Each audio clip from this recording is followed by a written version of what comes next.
This building is almost 100 years old. It does not look 100 years old. It looks incredibly modern. It looks completely new.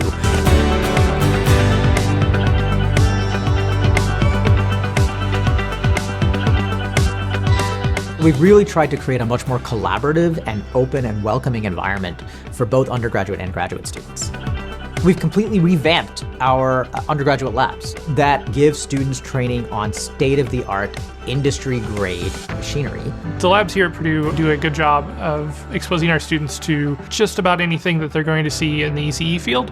The labs allow our students to interact with each other and build on the work they've done in lecture and bring it into a more hands-on technical aspect.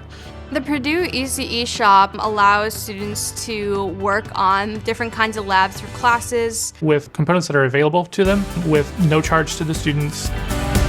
We've created a number of social spaces, opportunities for students to get together and work together to really foster a collaborative environment.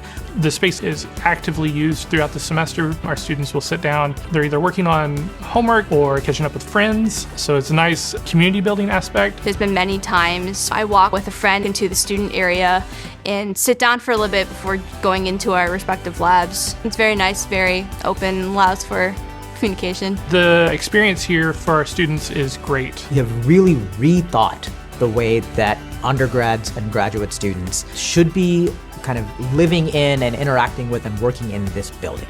I've been to a number of different universities and all of them have great things to offer, but I think in terms of the whole package, Purdue's kind of set itself apart. It's an incredible place for students to find a home and to find a group of people that have a set of common interests and are all pulling in the same direction.